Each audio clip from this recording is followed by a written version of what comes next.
और बड़ी खबर, वाइब्रेंट गुजरात समिट को भारी सफलता। चाइना की जीडीपी ग्रोथ कम होने की संभावना, चीन में डिफ्लेशन बढ़ने की संभावना है, रशिया में इन्फ्लेशन बढ़ने की संभावना, जर्मनी में एनर्जी डिफिशियंसी की भी संभावना है। ये बड़ी और अहम खबर।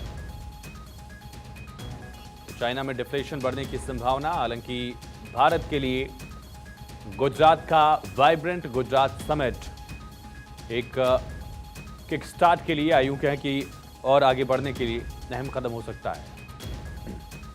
और मार्केट एक्सपर्ट आकाश जिंदल जी हमारे साथ कनेक्ट हो गए हैं। बहुत स्वागत है आकाश जी।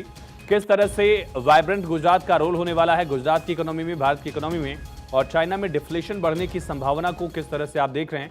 आसान भाषा में अगर दर्शकों को समझाएं आप आकाश जी। देखिए, वाइब्रेंट गुजरात एक ऐसी चीज है जिसने देश को बहुत फायदा दिया है। हमारे प्रधानमंत्री साहब जब गुजरात के मुख्यमंत्री होते थे तब उन्होंने वाइब्रेंट गुजरात लॉन्च किया और उससे बहुत मैसिव इन्वेस्टमेंट आई है गुजरात में, और उस मॉडल को बाकी बहुत सी स्टेट्स ने फॉलो किया है और देश के अंदर बड़ी इन्वेस्टमेंट आ रही है। और वाइब्रेंट गुजरात से इस बार भी काफी इन्वेस्टमेंट आने की उम्मीद है। इन्वेस्टमेंट आने का मतलब क्या है? एम्प्लॉयमेंट अपॉर्चुनिटीज आएंगी, रोजगार आएगा हर लेवल पे, चाहे कोई इंजीनियर है, चाहे कोई मजदूर भाई है, उनके लिए रोजगार आएगा, जीडीपी ग्रोथ होगी, जीएसटी बढ़ेगी, टैक्स कलेक्शन बढ़ेगी और देश की इकोनॉमी में तरक्की होगी। तो बहुत ही अच्छा कॉन्सेप्ट है और आज की तारीख में बहुत बढ़िया भी है वाइब्रेंट गुजरात जैसे समिट, क्योंकि आज चाइना कमजोर हुआ पड़ा है।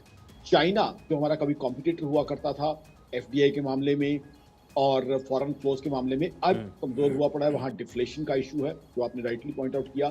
साथ ही साथ चाइना में जो है अनएम्प्लॉयमेंट बढ़ी हुई है, वहाँ बैंक क्राइसिस है, डेट क्राइसिस है। तो हिंदुस्तान के अंदर अब मेजर इन्वेस्टमेंट आने की उम्मीद है। तो इसलिए वाइब्रेंट गुजरात जैसे समिट का इस समय पे बहुत फायदा है देश को।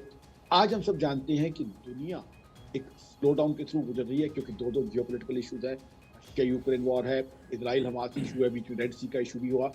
ऐसे समय में हिंदुस्तान की जो जीडीपी ग्रोथ है, हमारे प्रधानमंत्री साहब की गाइडेंस के अंडर, लीडरशिप के अंडर नए से नए कीर्तिमान बना रही है। 7.8% जीडीपी ग्रोथ पहली बार दिया पहले क्वार्टर में, 7.6% दूसरे क्वार्टर में, इस फाइनेंशियल ईयर की बात कर रहा हूँ।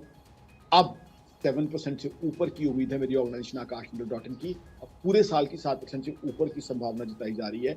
ऐसे में वाइब्रेंट गुजरात जैसे समिट का सक्सेसफुल होना और देश को और गुजरात को दोनों को फायदा होना लगभग निश्चित है। तो आई थिंक बहुत ही बढ़िया कॉन्सेप्ट है। हिंदुस्तान की बाकी स्टेट्स भी कई कर रही हैं इस तरह के समिट्स, और इससे जो है हिंदुस्तान की इकोनॉमी को बहुत फायदा होगा, खासकर हिंदुस्तान के यूथ को, क्योंकि एम्प्लॉयमेंट अपॉर्चुनिटीज आज इतने यंग एमबीए इंजीनियर्स हिंदुस्तान के अलग अलग इंस्टीट्यूट से पैदा हो रहे हैं, उनके लिए हमें रोजगार चाहिए। और रोजगार तभी आएगा जब इस तरह के समिट होंगे, मैसिव इन्वेस्टमेंट फ्लोज आएंगी और देश की इकोनॉमी इससे तरक्की करेगी। जीएसटी कलेक्शन भी मेरी तो उम्मीद है 2 लाख करोड़ से, यानी विकास की राह पर भारत और आगे बढ़ेगा। लेकिन आकाश जी, यूरोप की अगर बात करें तो जर्मनी में एनर्जी डिफिशियंसी की संभावना जाहिर की जा रही है। क्या फैक्टर्स हैं और क्या वॉर का असर अभी भी दिख रहा है, खास करके रशिया यूक्रेन वॉर का जो बड़ा फैक्टर हम देख रहे थे यूरोप में? बहुत बढ़िया सवाल किया आपने, very right. Russia Ukraine war की वजह से क्या है, एनर्जी डेफिशिएंसी जर्मनी में और कई जगह हुई, बिकॉज क्या है, रशिया से पाइपलाइंस के थ्रू जर्मनी को गैस सप्लाई होती है, और अब जो है सप्लाई चेन इश्यूज दुनिया के अलग अलग हिस्सों में देखे जा रहे हैं। उसी की वजह से हमने 2022 में देखा यूएस दुनिया की सबसे बड़ी इकॉनमी है, 2 क्वार्टर्स नेगेटिव रही। 2023 में हमने देखा उसी वजह से जो है जर्मनी जैसी इकॉनमी जो यूरोप की सबसे बड़ी इकॉनमी है, जो कि 2 क्वार्टर में नेगेटिव रही। कहीं ना कहीं Russia Ukraine war, as you have rightly pointed out, और उसके बाद अभी तो रशिया यूक्रेन वॉर चली रही थी, इजराइल हमास इशू भी शुरू हो गया। इनका सबका इम्पैक्ट जो है ग्लोबल इकोनॉमी पे क्लियरली पड़ रहा है। इसलिए हमने देखा यूएस में या और जगह रेट ऑफ इंटरेस्ट बढ़े हैं। रेट ऑफ इंटरेस्ट बढ़ने की वजह से भी इकोनॉमी में स्लो डाउन होता है। हालांकि अब हमें उम्मीद है कि यूएस से रेट ऑफ इंटरेस्ट कुछ कम होंगे और हिंदुस्तान से भी आगे चल के रेट ऑफ इंटरेस्ट कम होने की उम्मीद है।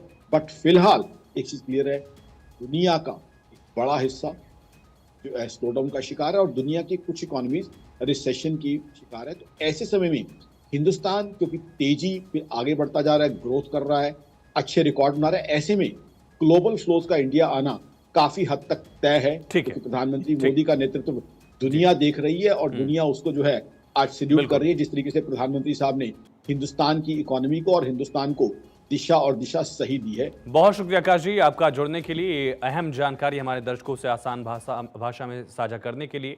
खबरें लगातार जारी हैं, एक छोटे से ब्रेक के लिए यहाँ पर रुकते हैं।